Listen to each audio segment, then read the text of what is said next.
I'm excited tonight. We're going to be cooking with Fina tonight. Uh, Cooking in the SEA is awesome because we're cooking from different cultures, which connects you to people across the planet as well as different times, and it gives you a very special connection that, probably I think no other real thing in the SEA does quite like cooking.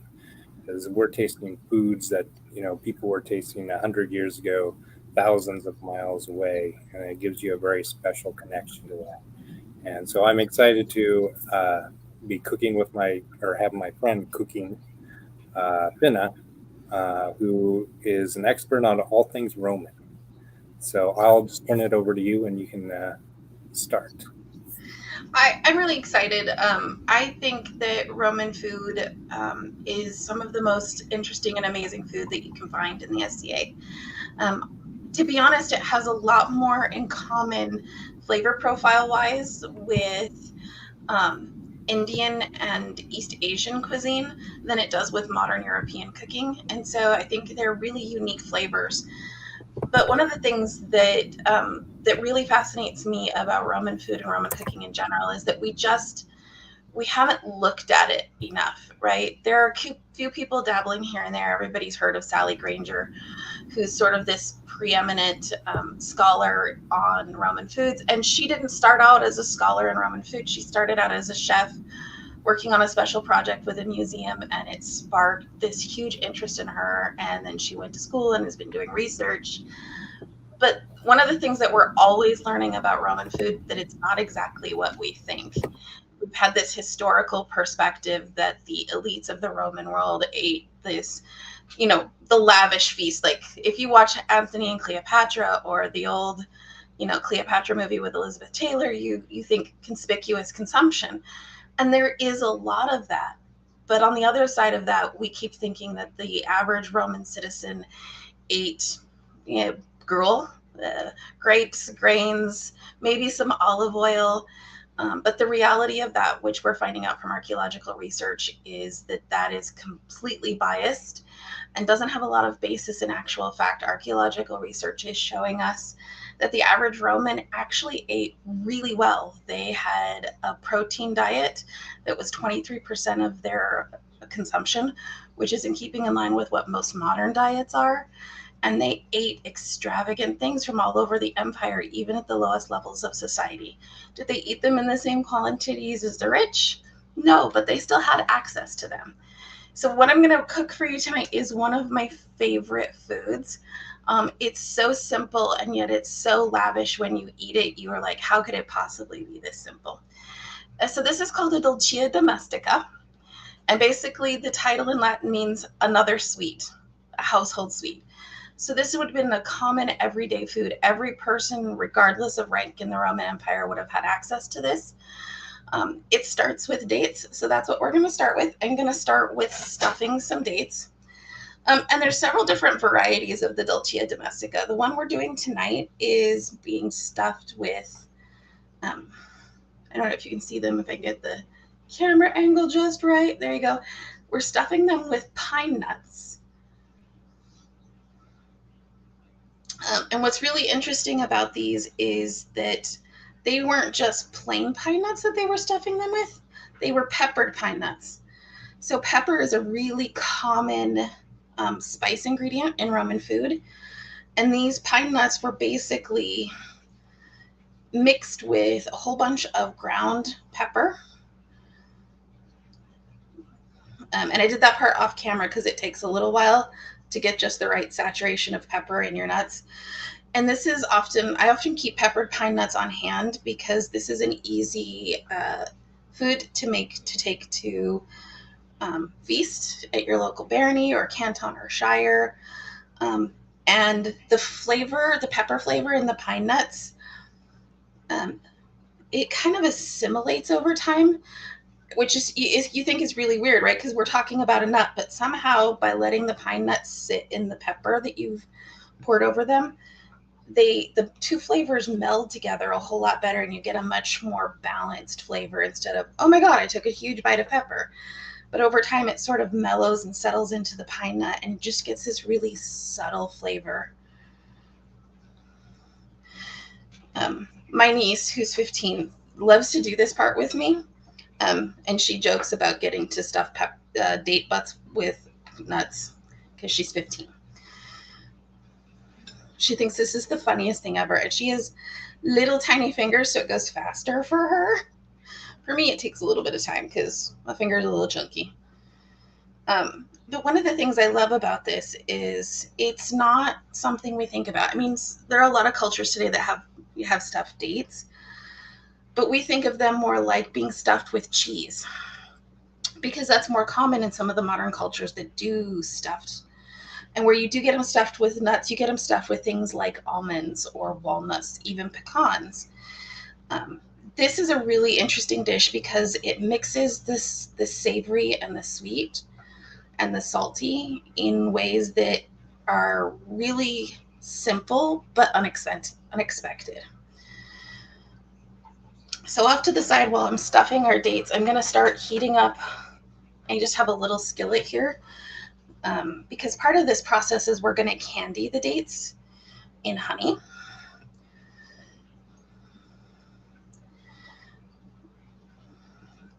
Some dates are easier than others. This one has a big split in it, so you can drop several of your pine nuts in at a time. And I love the stickiness of dates because you can seal them back up and it just glues itself back together. But yeah, Roman food is so fascinating to me because I think they kind of adopted the principle of umami before it was really invented.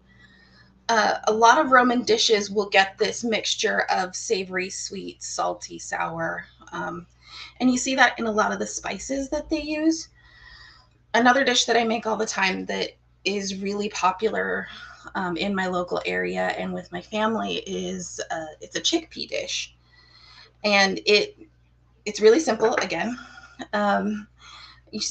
You can make it even by using canned chickpeas. If you do the canned chickpeas, you just drain off the liquid that it's stored in and then put them back in a pot with just enough water to cover them. And you boil them just until they're soft.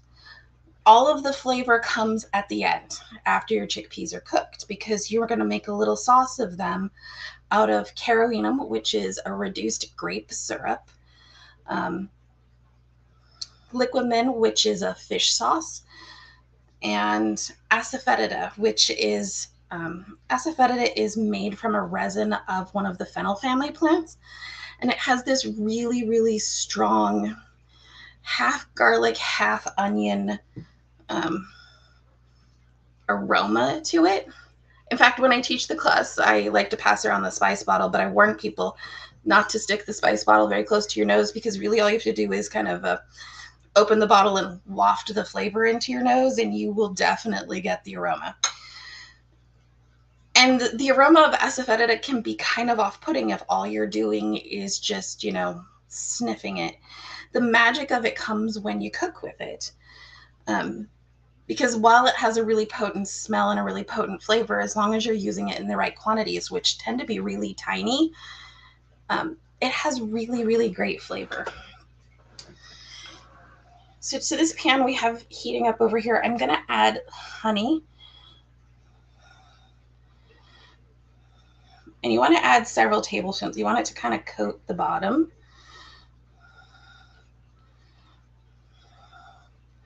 You're going to bring that up to, you want it to heat up till it starts to slightly foam.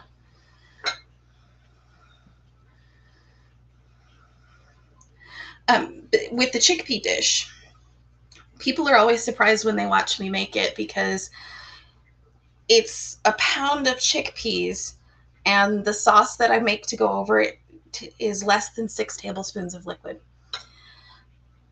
The Romans deal in really high potency, high drama flavors, but they use them in really, really tiny quantities. And you'd think, 6 tablespoons of liquid isn't going to be enough to put any flavor in this. But the thing is this, if you put any more in it, it'd be overpowering. And it really is about finding that balance because the carolinum it's really, really sweet. The liquamen is really, really salty. In fact, if you look at Roman recipes, You will not find a lot of what we would consider salt for flavoring, but there is salt flavoring in there. If you look over at you see how we start to have that really nice bubbling here? That's exactly what we're wanting. We want that kind of foaminess to the honey. And I'm just going to add our dates in.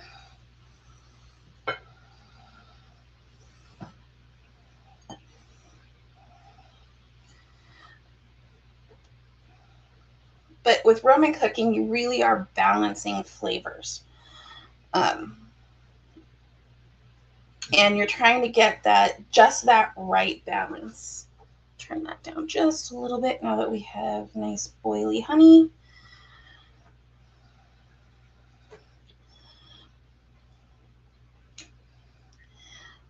And what they're really doing is they like that mixture of flavors. And some of these spices are coming from all over the place.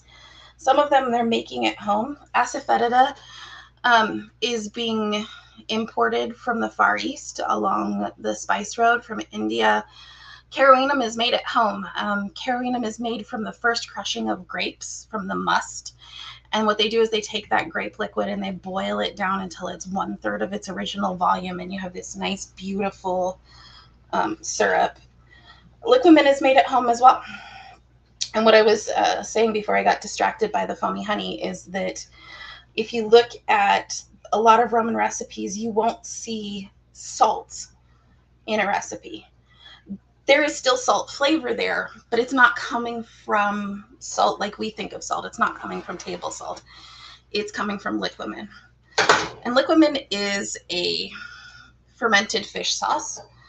And I know everybody hears fermented fish sauce and they think, oh my God, fermented fish sauce. That sounds terrible. If you've ever eaten at a Thai restaurant, you've had fermented fish sauce. If you've ever used Worcestershire sauce in cooking, you've eaten a fermented fish sauce. Liquamen is made from the whole fish of anchovies and sardines. They're packed in salt and they're fermented until they liquefy, and then they're strained. And for Romans, that is cooking salt. That is table salt. You will find it cooked into lots of recipes. You'll find it sprinkled on top of recipes. It should not be confused with garum. Garum is also a fermented fish sauce, but it is different. Where liquamen is, small fish, anchovies and sardines, garum is everything. It's big chunks of mackerel and it's small fish, it's fish entrails. Garum is meant to be different. Garum is never cooked in anything.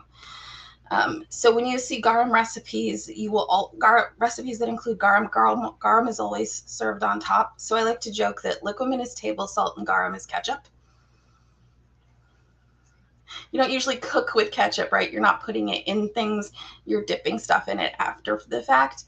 That's garum. It does have a different flavor. It has a different viscosity than liquamen. Liquamen is really thin. If you've ever used Worcestershire sauce, you know what it's like. The main difference between Worcestershire sauce and Roman liquamen is there is sugar in Worcestershire sauce. Can you use it as a substitute in Roman cooking? Yeah, people do it all the time. And if that's what you have access to, go for it. Just understand that you're going to have a sweeter flavor than you would if you were using a true Roman liquamen. The same thing is true of Thai fish sauce. A lot of Thai fish sauce, because it's being imported for our use, they use sugar as a preservative. So you're going to get a little bit of sweetness from the Thai fish sauce as well. But if you're using commercial fish sauce to make a Roman recipe, I would recommend Red Boat.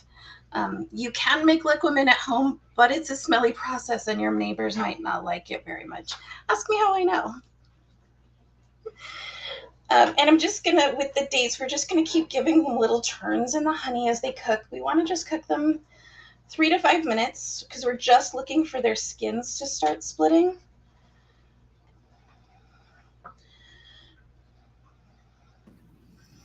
Now, I think I've had this.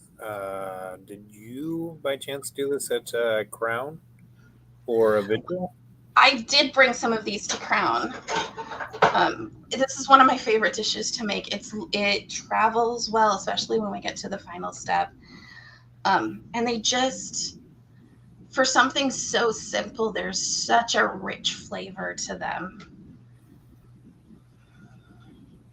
Ooh, fish sauce. I was going to show you some fish sauce.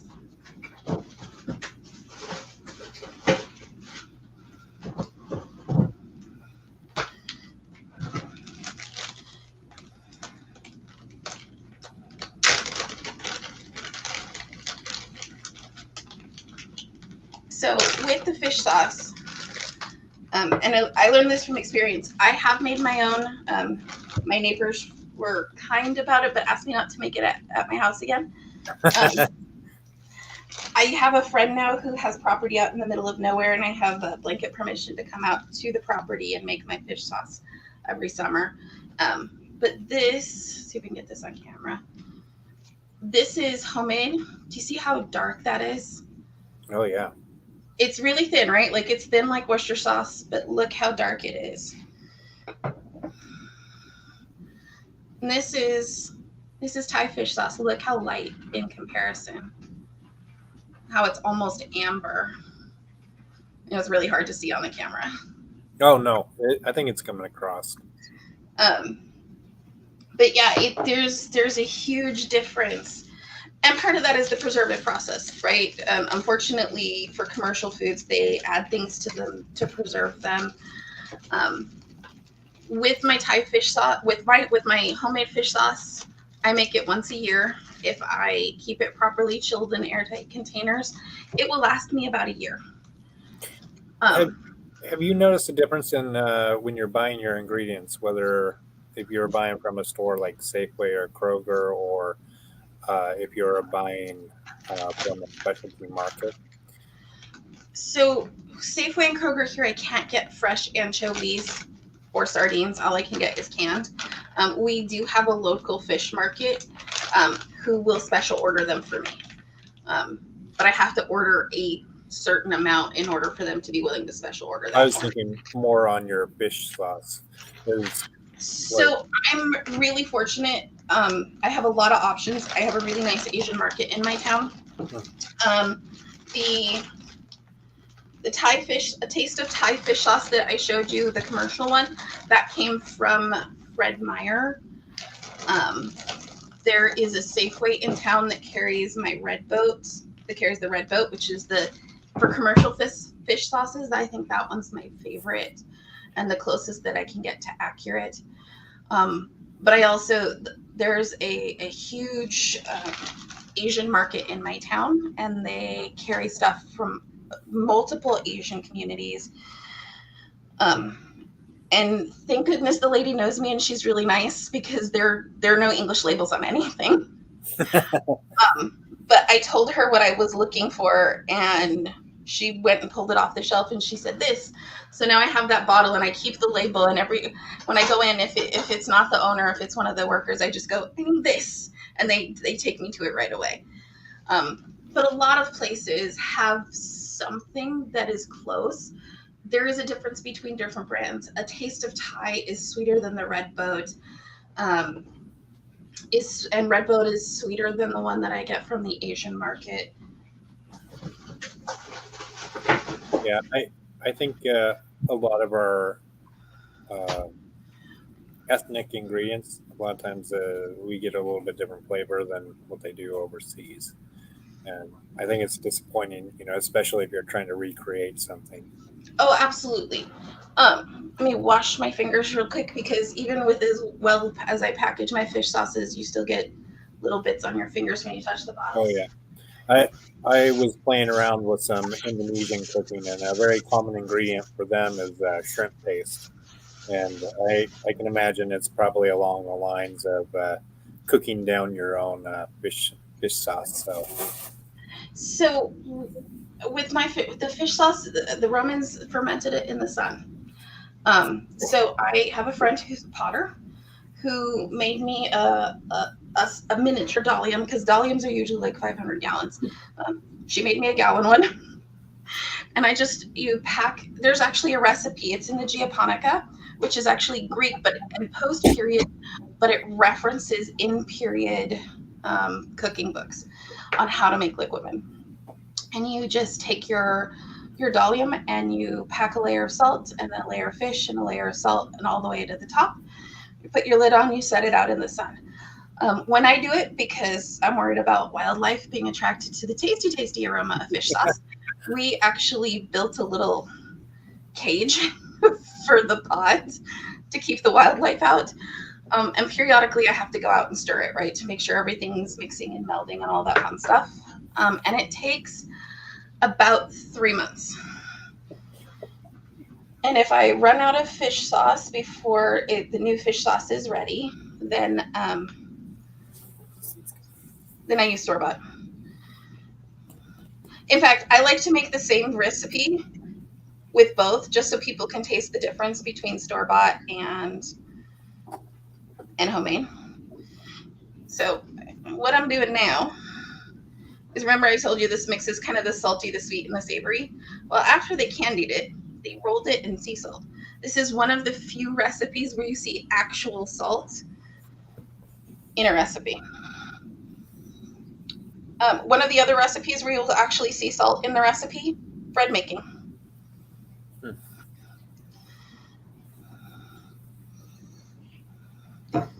The other nice thing about the salt is these are very, very sticky. Even when they cool, they will still be very, very sticky.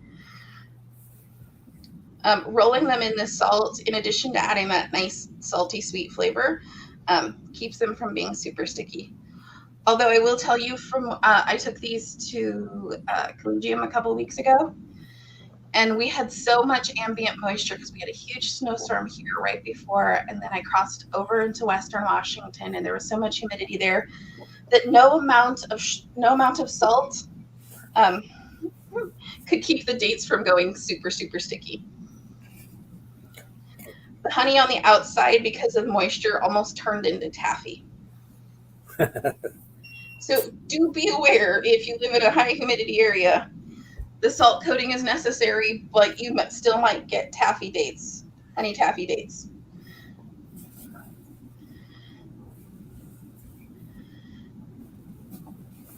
And I wish smell-o-vision was a thing right now, because if you guys could smell this, like, it smells so good. And I'll throw this out there. I may once or twice have horribly burnt my tongue because I was too impatient to wait for the dates to cool.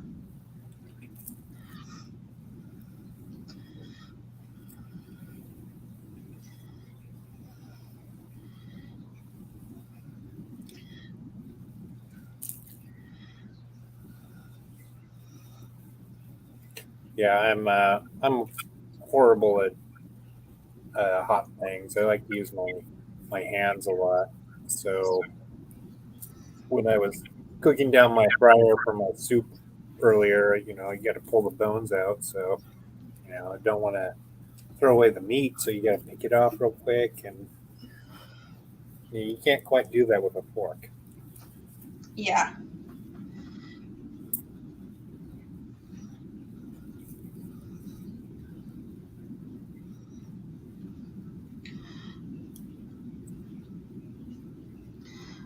The other word of warning, if you're making this dish and you don't use up all your honey, as I have it, because normally I make about a pound of these at a time, and I think I put the amount of honey I would normally put in the pan, because like I said, I normally make these by the pound.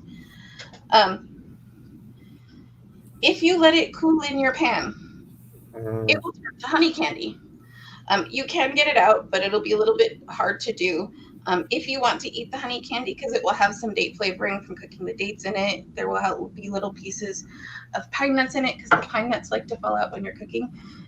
It's really tasty, but it is very taffy-like. So what I recommend, if you want to eat the honey candy, which I don't know if it's period or not, but I can't imagine that they wasted honey, because they were not a people to waste food. a regular Tupperware container, pour your hot honey in it, let it cool in there, and then you can just literally bend it a little bit. The honey will pop out and you can break it into pieces and eat it like candy. And it's very tasty, which I'm going to do right now.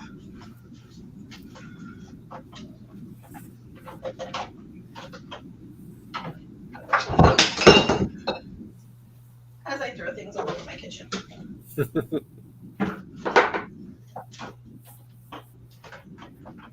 never fails. I'm never as organized as I think I am. Oh, you're not the only one.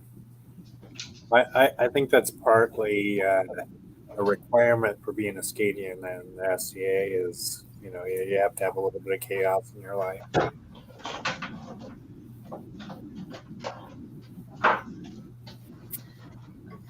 I usually use a shallow one. Apparently those are all in use right now.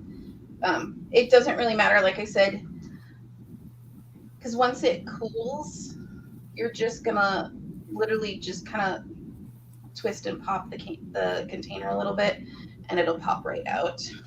You run into issues with it sticking to the container, or if I put it in anything other than a plastic container while it's cooling, yes. Okay. Which is why generally I grab one of my little Tupperwares. And the other thing I will say is that even with taking the honey out of the pan while the pan is still warm, the honey is still going to be really sticky. I usually use a rubber spatula to get it all out. And then I do, this is a non-stick pan. I do this in cast iron as well. It releases a little bit better from the cast iron. If it's really well seasoned cast iron, than it does even from the non-sticks. But all of my cast iron pans are huge, so I was trying not to make a pound of these tonight, so I went with a little pan.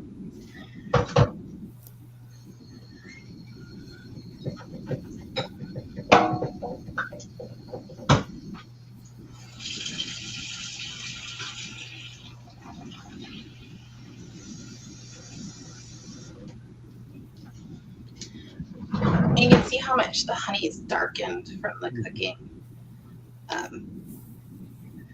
And this is usually about, if I have any left over, it's just literally enough to cover the bottom of one of these containers. But again, like I said, this is really popular both in my family and my household. So we normally make them in giant batches at a time, and then they're gone quickly unless I say, hands off, this is for an event. So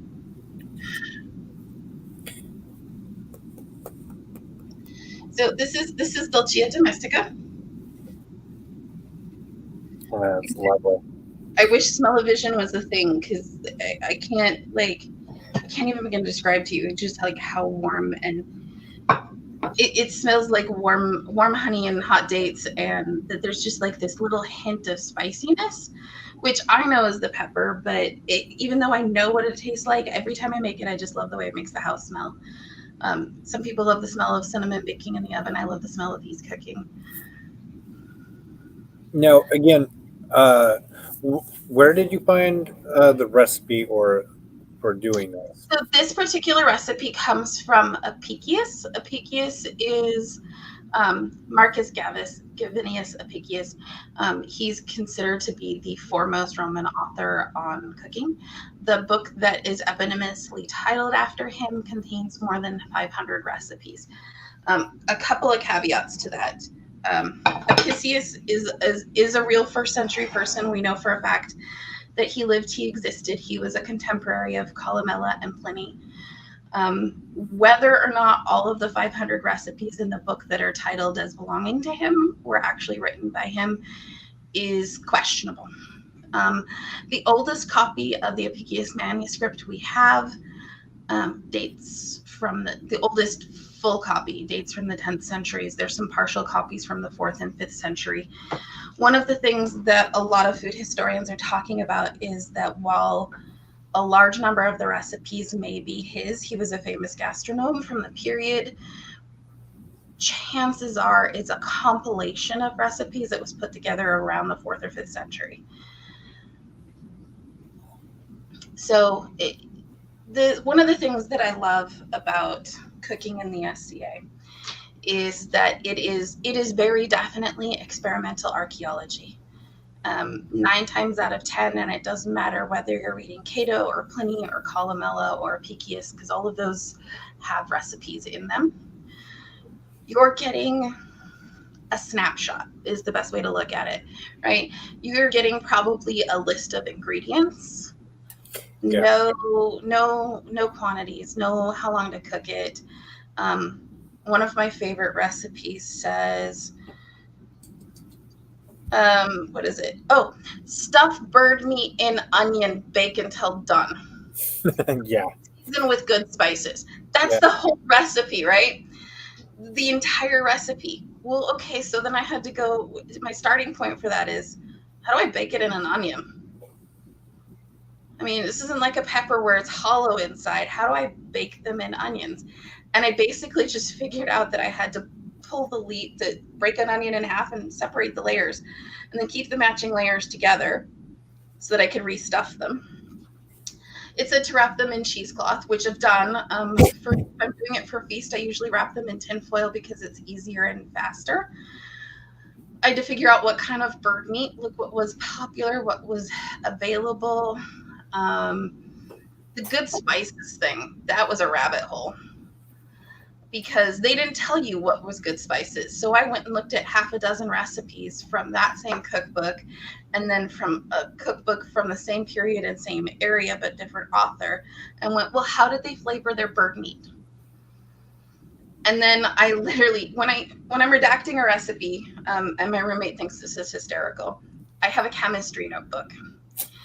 And I write my starting point of the recipe, and then I write exactly what I did. And then I use my roommate and my best friend and my family as guinea pigs, and I blind taste test them and go, okay, what do you think about that? Oh, nope, sage is out. Nobody liked that one. And we just keep trying. And I do that. And, sometimes I get the recipe right on the first try, or my definition of right, because there is no right or wrong answer to medieval recreation cooking. Everything that we're doing is best guess, right? We're looking for, can we create a plausible rendition of this dish? Because we don't know, short of hopping in the TARDIS and going back in time and sitting at, Henry VIII's table or Caesar's table and actually trying the food ourselves. We've no logical way of knowing. I apologize if you're hearing the meowing in the background. I have a 24-pound Norwegian forest cat who thinks camera time is for kitty. So he's trying to make his presence felt. Puppy attacks! The puppy, too. Puppy attack! I've noticed I've run into the same issue where you get more descriptions and not, and then you kind of have to extrapolate, well, what makes sense cooking wise and what was available. Yeah, I mean, it's part jigsaw puzzle, part private detective, part archaeologist. When you're rebuilding a medieval recipe, you're coming up with your best guess, right? Yeah. And my best guess and your best guess might not be the same thing. And that's the fun part of it, because we could both look at the same recipe using the same ingredients and come to different conclusions. And your answer is just as right as mine. Yeah, until we go back in that hardware, yes, without a doubt. Like when I made the Dulcia Domestica, it says that it's stuffed with dates, and the dates are stuffed with pepper and pine nuts. Okay, so is it powdered? Is it ground pepper? Is it peppercorns? What kind of nuts? Is it walnuts? Is it almonds? Is it pecans? Is it pine nuts? And I've tried it different ways. And each way is its own recipe and its own thing. I tried it with whole peppercorns. Nobody likes that, including me. Nobody wants to bite into a whole peppercorn, right? So, and I know that they used ground pepper in recipes, so I tried it that way. And the first time I did it, I just took my nuts and I rolled them in some pepper and then I stuffed them in. And this is how I got to leave them in the pepper for a while. I had leftover nuts rolled in pepper. And so, well, I'm sure I'm going to make these again soon. So I put them in an airtight container and I put them in the fridge to keep them fresh. And 3 or 4 weeks later, I pulled them out to make the recipe again. And I went, oh, leaving them in the pepper for a while really bumps the flavor up. So some of it's trial and error. Some of it's you do a thing and then you're like, oh, I really like it like that. With this stuffed onion thing, the way I figured out what I was going to do with that is I needed the meat. The meat was where all of the seasoning was. So instead of just making 10 different types of stuffed onions, I made meatballs with all the different flavors, and I cooked up the meatballs and I saw what people liked. And then I went with that as, okay, next time I'm going to try this inside the onion. And I believe I've seen modern recipes using onions where you wrap the onion around Mm-hmm. your stuffing. So yeah, I mean it makes perfect sense. You usually in modern cooking, rarely are we ever reinventing the wheel. Chances are there's been somebody who's done it before. Exactly. One of the things I'm loving is all of the archaeology that's coming out of Pompeii and Herculaneum right now. Oh yeah. We are learning so much about Roman cookery and Roman diet because Pompeii and Herculaneum were frozen in time.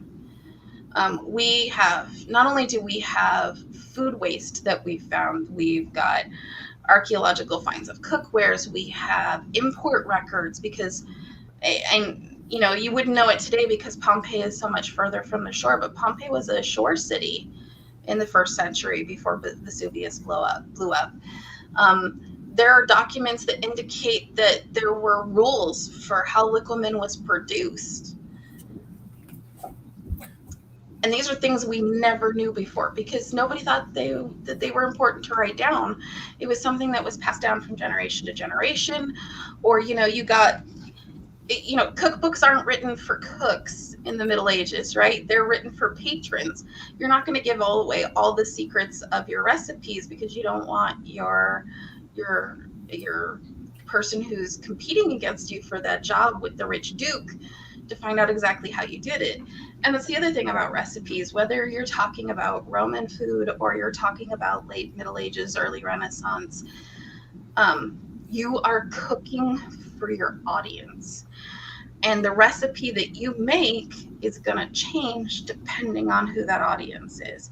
You're not going to cook the same pigeon dish for the Duke of Milan that you're going to cook for the Duke of Florence because they have different palates. And that's going to make a huge difference. And Roman food is like that too. The common theme of Roman food across all classes is this dedication to rich, subtle textures and flavors. Whether you're eating in the Fuller's house down the street or you're eating in Caesar's palace, you're going to get this complex flavor profile, whether you're eating a simple dish of chicken or you're eating a roast peacock. And that's the food culture, right? That's the food culture carrying through the entire culture of the Roman Empire. Yeah, sure, you're going to have differences between an elevated table and, the centurion's table based on what they can afford. But, here's one of the crazy things about Roman society. It was hugely upwardly mobile. And over half of the population of free population of Herculaneum started out as slaves. And they worked their way to freedom and then worked their way to being leading pillars of the city and even politicians. And one of this is my favorite story to tell about food finds in Pompeii and Herculaneum. And going through the sewers and the cesspits, not only are they finding that for the most part, they were eating the same foods as the upper class elites, sometimes in smaller quantities. Um, but sometimes they had access to just really random foodstuffs you wouldn't expect, like the butchered leg of a giraffe. And when you say that, oh, okay, yeah, sure, somebody ate a giraffe. No, they totally did. The giraffe was brought into to the arena in Pompeii, and it was part of a gladiatorial combat, and it died. And after the giraffe died, they sold it off to the local butcher, and the local butcher sold it, chopped it up, and sold it to the citizens of Pompeii. But here's the best part of that story: the leg of the butchered giraffe wasn't found in elite foodstuffs. It was found in the cesspit of a middle class apartment. I think we focus too much on the elites because a lot of time that's what we have the information for. But the middle class are fascinating to me because one, we don't do enough research on them, but two, we kind of discount that, oh, they, poor people ate horribly. Did they? Yeah, Is it just that we don't have enough information to know what they really ate? yeah. I think like all the modern research is showing more and more that uh, the lower class and middle class had more complex diets than we ever realized. They've done stable nitrogen and carbon analysis for the bodies in Pompeii and Herculaneum, the ones that weren't encased in plaster. And what we're seeing from those studies is that they ate a rich diet, up to 23% protein. It was a balance of proteins from fish, which makes sense because, right, they're a port city. Both of those, Herculaneum and Pompeii, were port cities in the first century. But they were also eating grazing animals and vegetables and plants. If you read some of the early 19th and 20th century historians, they will tell you that the average Roman ate, it's that Mediterranean diet we keep hearing about, the triad, grapes, grains, and olives. Sure, they ate that. Everybody in the Roman Empire ate that. But they were eating way better. They were eating much more food diversity than we anticipated. I mean, I keep saying we because this is my special area of study, but archaeologists and I've written a paper about this, and I'm happy to share that with anybody who's interested. But they have found shellfish and small fish bones. There have been so many eggs. Roman middle class ate so many eggs, a whole lot of chicken eggs, even some duck eggs. We found some larger eggs from some larger African birds, probably imported. The birds were probably imported for the arena, and the eggs got sold off. Lots and lots of things that we would consider today to be upper class kind of seafood items, like sea urchins and shellfish. They're common. They're common in the Roman middle class diet. They are eating grains and cereals, but one of the things we don't understand is that grain and cereal production is heavily controlled in the Roman Empire, and there are laws about making bad bread. I don't know if anybody's ever seen the photos of the Pompeii bread, and it has that lozenge shape in it with writing in it. That's the baker's seal. And it says where it was baked and the name of the baker, because if you opened your bread and it was adulterated, you take that piece back with the baker's seal marked into it. You take it to your local constable and magistrate and go, they sold me adulterated bread. That was a crime in the Roman Empire. Bread formed part of the wages of the Roman army. We're entitled to so many measures of bread per day. Salt also formed part of their wages, not because they were eating it like people assumed, but because salt was so valuable it could be traded for other things. Food is, everybody's like, oh, the Roman army this and the Roman civilization this. Yeah, absolutely. But if you think that existed on people eating a subsistence diet, that's impossible. The Roman army, the Roman civilization would not have expanded the way it did if the average everyday person was eating a subsistence diet. There's just no way. An army can't march on an empty stomach. No, high calories. They Lots were, yeah. They were eating high calories, and they were healthy. Some of the bones that they found indicate that yeah, there were childhood illnesses, but they were growing past that. One of the ones that they found was the person was in their late 60s, which we would consider pretty good age for our society today. They had evidence of osteoarthritis, which means in a large section of the bones that they found, which means we're seeing indications that they lived good long lives. Long enough. If you lived long enough to develop osteoarthritis, I'm sorry for your pain, but you've lived a good long life from the Roman perspective. These are not people who are living into their 30s and 40s and dying because of malnutrition and starvation. These are people who are middle class. They have indication of hard work wear on the bones. They have indications of strong muscle attachments, which can mean, really heavy labor. But they're also recovering from broken bones. They're recovering from illnesses. And if you're living a subsistence diets of grains and cereals, you're not recovering from stuff like that. Nutritionally, you just can't. You need that really balanced, diverse diet in order to be healthy enough to survive that kind of labor and to survive illness and muscle and bone breaks like that. I know I get really deep in the weeds on the science of this, but No. I mean, I love it. It's always fascinating and amazing, and then hearing stories and reading, accounts of different things that the soldiers are doing in the Roman army to feed themselves. And I mean, I love making like French toast or like milk soaked toast, which is totally Roman. I mean, it's we call it French toast, but I call it Roman toast whenever. Oh yeah, the Romans were famous for taking last night's dinner and turning it into today's breakfast. Right. Yeah. But yeah, no, it is totally fascinating. So.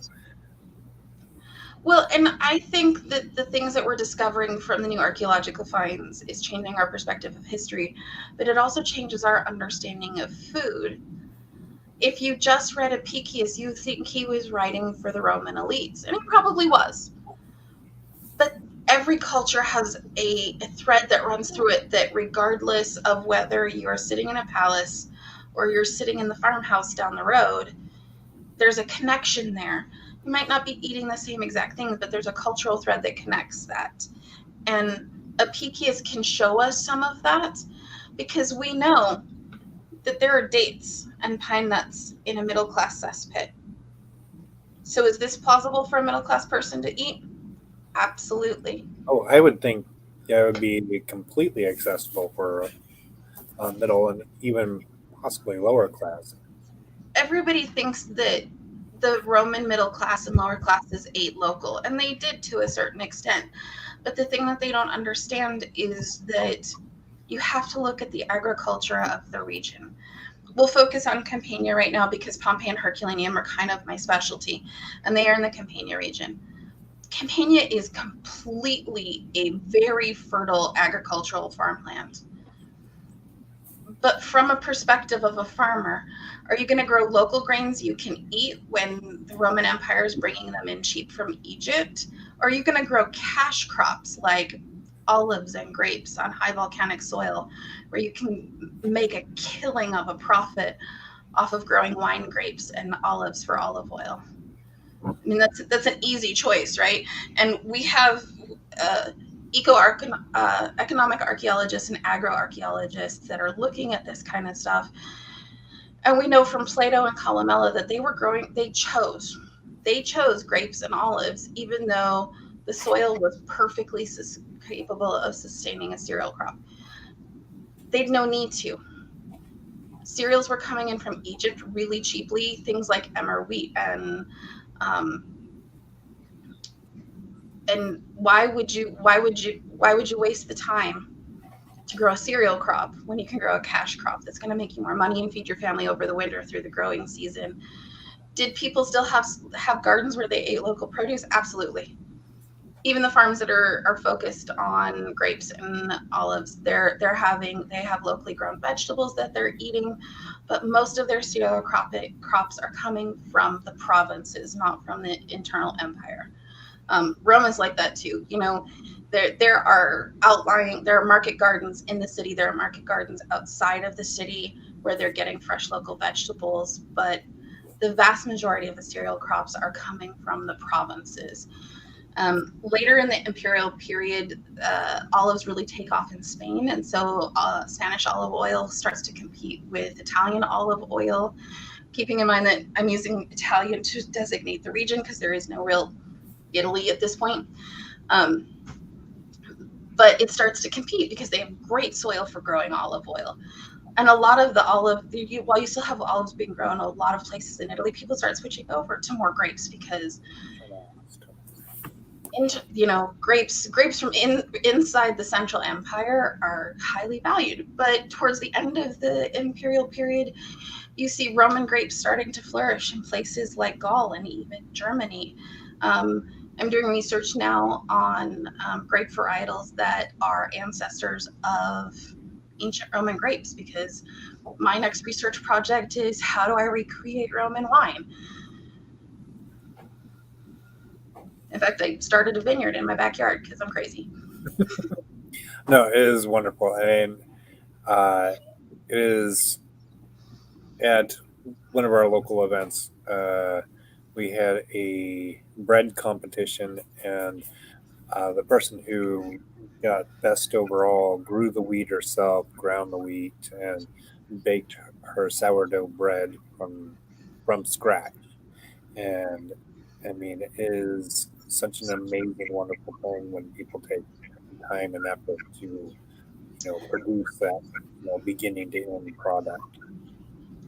I made a Roman dish at for one of my Kingdom A&S entries several years ago. And I did. I like I said, I made my fish sauce from scratch. One of the questions that one of the judges asked me is, "Well, would this be appropriate actions for your persona?" Well, no. Yeah, my persona is a Roman senator's daughter. I would have had people to order around and make sure my stuff was taken care of. But from a research perspective, there's something to me about getting my hands in every aspect of that, from making the liquid to making my own carolinum. I went and had a friend who had grapes growing in her backyard. I went and picked the grapes and I crushed them myself and boiled them down to make the carolinum. And I did not grow the asafoetida. It doesn't grow well here. I bought it from the local Asian market. But as much as possible that I can have my own hands in it, it helps me to understand the process better. It helps me to connect to that ancient Roman aesthetic in ways that I don't think I could without going through the process. Is it necessary? No. If all you want to do is cook Roman food, I can hook you up with places to buy most of the ingredients yourself instead of having to make them from scratch, and then you can just cook the dish. And that's perfectly acceptable.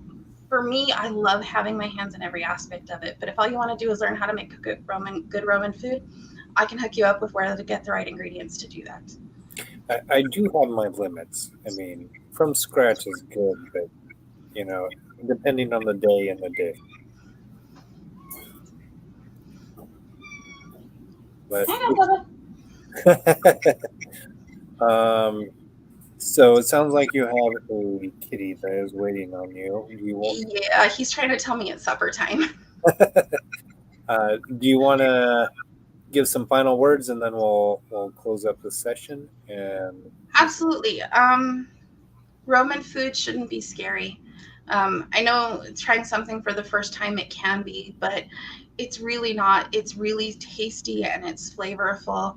I have recipes up on my website. So if you want to try Roman food, but you don't want to try redacting your own recipe, you can absolutely just go steal my recipes and play with them. I do have recipes other than Roman recipes up there. Well, my first love is Roman. I dabble in medieval cooking generally. So medieval cooking itself shouldn't be scary. If you ever want to just talk about medieval cooking, call me, message me, friend me on Facebook. I will talk your absolute ear off as long as you'll let me, because historical food is totally my jam, and it's the thing I love to geek out about. So I'm your girl for that. I'll have you message me all the information that you want added to the YouTube Absolutely. recording, and I'll make sure it gets posted. Yep, I'll send you links to my website, and I will give you my email address. I'm always open for correspondence. I love chatting with people about historical food. I think it's fun, and I want people to know that historical food is accessible and that it's tasty and that you can cook it at home and you don't need any special tools to do that. Excellent. Next up, we're having a member from the Barony in Ireland is going to be teaching us on Irish cooking. So, stay tuned for that next month. I think it's the first weekend in January. But yeah, we've got more cooking to come. So I hope you'll join us for that too. So I'll say good night to you and end the recording. Good night.